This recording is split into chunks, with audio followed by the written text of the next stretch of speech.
എനിക്ക് തോന്നുന്നു സഞ്ജയനും കുഞ്ചൻ നമ്പ്യാരും വീണ്ടും ജനിച്ചതാണ് ശ്രീനിവാസൻ. നർമ്മം കലർത്തി നമ്മളെ കരയിച്ച വേറൊരു വ്യക്തിയില്ല. ഞാൻ പലപ്പോഴും ശ്രീനി എങ്ങനെയാണ് ഇതൊക്കെ ചിന്തിക്കുന്നതെന്ന് ഞാൻ വിചാരിക്കും. കുറച്ച് കഴിഞ്ഞപ്പോൾ ഒരു ശബ്ദം കേട്ട് ചിരിക്കുകയാണോ കരയാണോ എന്ന് നോക്കിയപ്പം പൊട്ടിക്കരയുന്ന അച്ഛനാണ് വെളിയിരുന്നിട്ട് മതിയുടെ ആ ശവത്തിൽ കുത്തിയത്. അപ്പോൾ ശ്രീനി പറയാണ് അതിനുശേഷം അച്ഛൻ അങ്ങനെ കരയുന്നത് ഞാൻ കണ്ടിട്ടില്ല. സീരിയസ് ആയിട്ടുള്ള അനുഭവങ്ങളെ ആണ് വളരെ വളരെ ദുഃഖിപ്പിക്കുന്ന അനുഭവങ്ങളെക്കുറിച്ച് പറഞ്ഞാണ് ശ്രീനി നമ്മളെ ചിരിപ്പിച്ചത് എന്ന് ശ്രീനി പറഞ്ഞ് മനസ്സിലായി. എൻ്റെ മുഖം കണ്ടിട്ടില്ലേ ഇങ്ങനെ പറയുന്നത്. അഭിനയം പഠിക്കാൻ ഞാനിവിടെ വന്നതാണ്. ശരിയാണ്, നായകനായിട്ട് റോള് കിട്ടില്ല, സഹനായകനായിട്ട് ജോലി കിട്ടില്ല. പക്ഷേ ഈ സിനിമയിൽ ഡ്രൈവറും അടുക്കള വേലക്കാരനൊക്കെ ഇല്ലേ, അവരും അഭിനയിക്കണ്ടേ നന്നായിട്ട്, അത് പഠിച്ചാൽ എന്താ കുഴപ്പം എന്ന് ചോദിച്ചു. ശ്രീനിയെ കുട്ടി പറയുമ്പോൾ എന്തുകൊണ്ട് ശ്രീനിയെ ഞാൻ ഈ അണ്ടകടാകത്തിലേക്ക് വലിച്ചിട്ടു എന്ന് പറയും. അതായത് നായക സങ്കല്പങ്ങൾ, അന്നത്തെ നായക സങ്കല്പങ്ങൾക്ക് ഒട്ടും ചേരാത്ത ഒരു മുഖവുമായിട്ട് ആണ് ഞാൻ, എന്നോട് പറയുന്നതാണ്, ഞാൻ മദ്രാസിലെ എന്തായിരുന്നു എൻ്റെ പേര്, ഫിലിം ഇൻസ്റ്റിറ്റ്യൂട്ടിലോട്ട് ഓഫ് ചേംബേഴ്സിലോട്ട് പോയി അഭിനയം പഠിക്കണം എന്ന് പറഞ്ഞ് ഞാൻ പോയതാണ്. അപ്പോൾ ശ്രീനി എൻ്റെ അടുത്ത് പറഞ്ഞൊരു വളരെ ഇൻട്രസ്റ്റിംഗ് ആയിട്ടുള്ള കാര്യം എന്ന് വെച്ചാൽ, ഈ അവിടെയുള്ള ജൂറി ഉണ്ട്. ജൂറി ഇങ്ങനെ ഇരിക്കുന്ന സമയത്ത് ജൂറിയിലുള്ള ആൾക്കാർ പലരും കയറി വരുന്നുണ്ട്. ഓക്കെ, ഇങ്ങനൊരു രൂപം കയറി വന്നപ്പോൾ അവരൊന്ന് ഞെട്ടിയിട്ട് പ്രഭാകരൻ മാസ്റ്റർ എന്ന് പറഞ്ഞ ശ്രീനിയുടെ പ്രൊഫസറായിരുന്നു, അദ്ദേഹമാണ് ആദ്യം ചോദിച്ചത് പോലും, അല്ല ഇത് നിങ്ങൾ അഭിനയം പഠിക്കാൻ തന്നെ തെറ്റിപ്പോയതല്ലോ അല്ലേ? അപ്പോൾ ശ്രീനി പറഞ്ഞല്ല, എന്താ അങ്ങനെ ചോദിക്കാൻ, അല്ല ഇത് ഈ പോസ്റ്റിൽ ഇത് പഠിക്കാനായിട്ട് ഇവിടെ വന്നു, ഈ സ്ഥാനത്തേക്ക് വന്ന മറ്റ് പലരുമുണ്ട്, അവർക്കൊക്കെ ഞങ്ങൾ തെറ്റ് പറയില്ല, ആഗ്രഹത്തിനെ കുറ്റം പറയില്ല, എങ്കിലും ഇത് സ്വയമൊന്ന് തീരുമാനിച്ചൂടെ, ഞാൻ ചെയ്യാൻ പോകുന്ന കാര്യം കൊണ്ട് തനിക്ക് എന്തെങ്കിലും ഗുണമുണ്ടാവുമോ എന്ന് ശ്രീനിവാസൻ മനസ്സിലായി. എൻ്റെ മുഖം കണ്ടിട്ടില്ലേ ഇങ്ങനെ പറയുന്നത്. അഭിനയം പഠിക്കാൻ ഞാനിവിടെ വന്നതാണ്. ശരിയാണ്, നായകനായിട്ട് റോള് കിട്ടില്ല, സഹനായകനായിട്ട് ജോലി കിട്ടില്ല. പക്ഷേ ഈ സിനിമയിൽ ഡ്രൈവറും അടുക്കള വേലക്കാരനൊക്കെ ഇല്ലേ, അവരും അഭിനയിക്കണ്ടേ നന്നായിട്ട്, അത് പഠിച്ചാൽ എന്താ കുഴപ്പം എന്ന് ചോദിച്ചു. ആ നിമിഷം അപ്പോൾ ജൂറി ചിരിച്ചു പോയി. അവർ നന്നായിട്ട് അഭിനയിക്കണമല്ലോ, ആ റോളുകൾ എനിക്ക് കിട്ടുമല്ലോ എന്ന് പറഞ്ഞപ്പോൾ അങ്ങനെ ശ്രീനി പറഞ്ഞു, പ്രഭാകരൻ മാസ്റ്റർ ഇനി താനൊന്നും പറയണ്ട പൊയ്ക്കോളൂ എന്ന് പറഞ്ഞു. അങ്ങനെയാണ് ശ്രീനിക്ക് അഡ്മിഷൻ കിട്ടിയെന്ന് പറഞ്ഞു. ശരിയാണ്, അതാണ് കോൺഫിഡൻസ് എന്ന് പറയുന്നത്. അതായത് സിനിമാ സങ്കല്പങ്ങൾക്ക് ചേരാത്ത ഒരു മുഖവും രൂപവും വെച്ച് തന്നെ തൻ്റെ സ്വയമായ വിശ്വാസം കൊണ്ട് എനിക്ക് മറ്റെന്തെങ്കിലും സിനിമയിൽ ചെയ്യാൻ കഴിയും എന്നൊരു കോൺഫിഡൻസോടെയാണ് ശ്രീനിയുടെ വരെ. ആ കോൺഫിഡൻസ് അവസാനം വരെ ശ്രീനിക്ക് ഉണ്ടായിരുന്നു എന്നുള്ളതാണ്.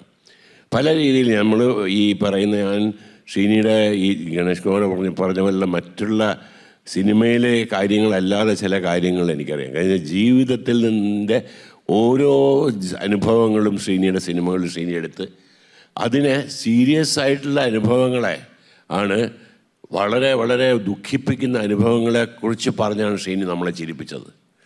എല്ലാം നർമ്മത്തിലൂടെ കാണുക. എന്നിട്ട് എന്നോട് പലപ്പോഴും ശ്രീനി പറഞ്ഞിട്ടുള്ള കാര്യമുണ്ട്, എന്തുകൊണ്ട് ഇങ്ങനെ കാണുന്നു എന്ന് വെച്ചാൽ, നമുക്കൊരാളെ വഴക്ക് പറയണമെന്നത്, നമുക്കൊരാളെ വഴക്ക് പറയണം, നല്ല ദേഷ്യം വരുന്നുണ്ട് നമ്മളെ ഒരാളോട്, ആ വഴക്ക് പറയുന്ന കാര്യം നമ്മൾ ചിലപ്പോൾ തിരിച്ചു വല്ലതും പറഞ്ഞാൽ ചിലപ്പോൾ അയാൾ നമ്മളെ തല്ലിയെന്ന് വരും. പക്ഷേ പരിഹാസം ചേർത്തഴിഞ്ഞ നമ്മുടെ ആ ഒരു കമൻ്റെങ്കിൽ കൂടെ നിൽക്കുന്ന 10 പേരും കൂടെ ചിരിക്കുമ്പോൾ ഇവന് 10 പേരെ തല്ലേണ്ടി വരും, എന്നെ മാത്രമല്ല.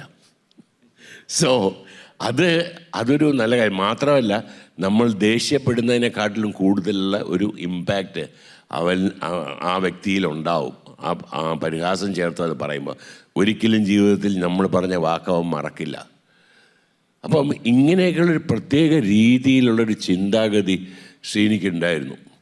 ഒരു 2 ചെറിയ കാര്യം പറയാൻ, അതായത് ശ്രീനിയും അച്ഛനും തമ്മിൽ, അതായത് ഇൻസ്റ്റിറ്റ്യൂട്ടിൽ പഠിക്കണം എന്ന് പറഞ്ഞ് നിർബന്ധം വന്നപ്പോൾ അച്ഛൻ ഒരു വിധത്തിൽ ഇത് കാര്യം ചെയ്തുകൊണ്ട് ജീവിതം മുമ്പോട്ട് കൊണ്ടുപോകാൻ പറ്റുന്ന അച്ഛന് നല്ല വ്യക്തതയുണ്ട്. അച്ഛനതിന് ഒരു വിധത്തിലും സമ്മതിച്ചില്ല. ഫീസ് കൊടുക്കാൻ പോകണം, മദ്രാസിൽ പോയി പഠിക്കണം. വഴക്കായി, ഭയങ്കര വഴക്കായി, തമ്മിൽ സംസാരിക്കാതായി. പിന്നെ ഒരു ദിവസം കൂടെ കഴിഞ്ഞാൽ ഈ പൈസ വാങ്ങിച്ച് പോയേ പറ്റൂ. അപ്പം പാടത്ത് നിൽക്കുകയാണ് അച്ഛൻ്റെ മുമ്പ് ചെന്നാൽ വിട്ടുകൊടുക്കാനും തയ്യാറില്ല. അങ്ങനെ അവസാനം അച്ഛൻ അവിടെ നിൽക്കിയ പുള്ളി പറഞ്ഞു, മഹാരാജ്യങ്ങൾ തമ്മിൽ യുദ്ധങ്ങൾ ഉണ്ടാവാറുണ്ട്, പക്ഷേ സന്ധി സംഭാഷണത്തിൽ അത് തീർക്കാൻ കഴിയുന്നതാണ്. അത് ഒരു അച്ഛനോട് മകൻ പറഞ്ഞു. അച്ഛൻ പൊട്ടിച്ചിരിച്ചു എന്ന് പറഞ്ഞു. അതിനുശേഷം ഞാൻ അച്ഛൻ അങ്ങനെ ചിരിക്കുന്ന എൻ്റെ ജീവിതത്തിൽ കണ്ടിട്ടില്ല. ഇത് ജീവിതത്തിലെ അനുഭവം. ഇനിയൊരു അനുഭവം കൂടെ ഉണ്ട്. ആ അനുഭവം എന്താണെന്ന് വെച്ചാൽ, അച്ഛൻ ഈ ഗണേഷ് പറഞ്ഞ പോലെ ബസ്സൊക്കെ വാങ്ങിച്ച് തകർന്ന് തരിപ്പണമായി, വീട് ജപ്തിയായി, പിറ്റേ ദിവസം ഇറങ്ങണം.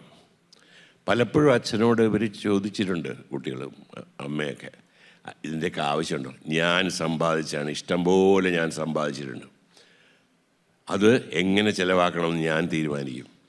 പിന്നെ അതിൽ എന്തെങ്കിലും സംഭവിച്ചാലും നിങ്ങൾക്കൊക്കെ നല്ല രീതിയിലുള്ള ജീവിക്കാനുള്ള എല്ലാം ഞാൻ തന്നിട്ടുണ്ട്, അതെല്ലാം പോയി വീട് രാവിലെ ജപ്തിയാവും. പുറത്തിരിക്കുകയാണ് അച്ഛൻ. എന്ത് പറഞ്ഞാലും കേൾക്കാത്ത അച്ഛനെ എന്ത് ചെയ്യും? ശ്രീനിയുടെ ബ്രദറും കൂടെ അകത്തിരുന്ന് സ്വത്ത് ഡിവൈഡ് ചെയ്യാൻ തുടങ്ങി. ശ്രീനി പറഞ്ഞു, കാര്യങ്ങളൊക്കെ ശരിയാണ്, നമ്മൾ നാളെ വീട്ടിൽ നിന്ന് ഇറങ്ങാണ്, പക്ഷേ ഊട്ടിയിലെ വീട് ഞാൻ എടുക്കും. അപ്പോൾ ചേട്ടൻ അത് സമ്മതിക്കില്ല. ഊട്ടിയിലെ വീട് നീ എടുത്ത് എനിക്ക് എന്നാ ഒരു കാര്യം ചെയ്ത് ഒറ്റപ്പാലത്തെ തിയേറ്റർ ഇരിക്കുക എന്നേക്ക്. അത് അച്ഛനോട് നമുക്കൊന്ന് ചോദിക്കാം. ഇങ്ങനെ ഇവർ എസ്റ്റേറ്റ് ഇതൊക്കെ ഇരുന്ന് ഭാഗിക്കാൻ തുടങ്ങി. മനസ്സിലായോ? അതായത് അച്ഛൻ വെളിയിരിക്കാൻ ഒന്നുമില്ല, രാവിലെ ഇറങ്ങി പോകണ്ട.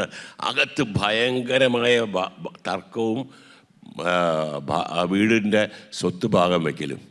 കുറച്ച് കഴിയുമ്പോൾ ഒരു ശബ്ദം കേട്ട് ചിരിക്കുകയാണോ കരയാണോ എന്നാൽ നോക്കിയപ്പം പൊട്ടിക്കരയുന്ന അച്ഛനാണ് വെളിയിരുന്നിട്ട് മതിയുടെ ആ ശവത്തിൽ കുത്തിയത്. അപ്പോൾ ശ്രീനി പറയാണ്, അതിനുശേഷം അച്ഛൻ അങ്ങനെ കരയുന്നത് ഞാൻ കണ്ടിട്ടില്ല.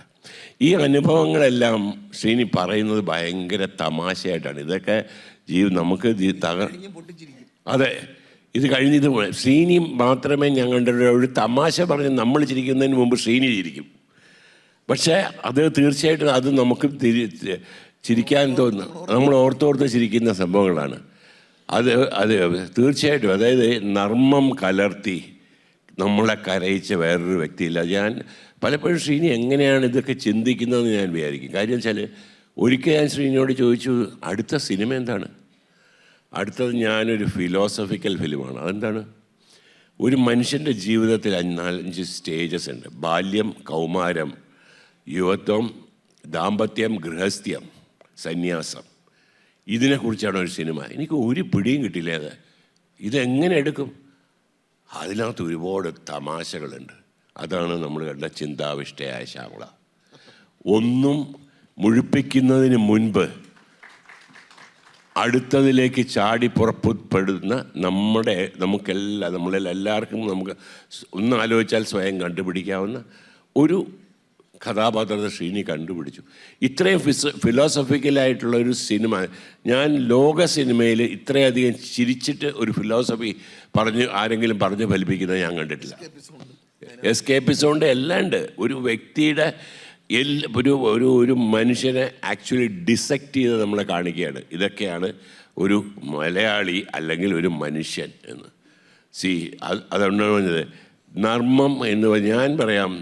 എനിക്ക് തോന്നുന്നു സഞ്ജയനും കുഞ്ചൻ നമ്പ്യാരും വീണ്ടും ജനിച്ചതാണ് ശ്രീനിവാസൻ.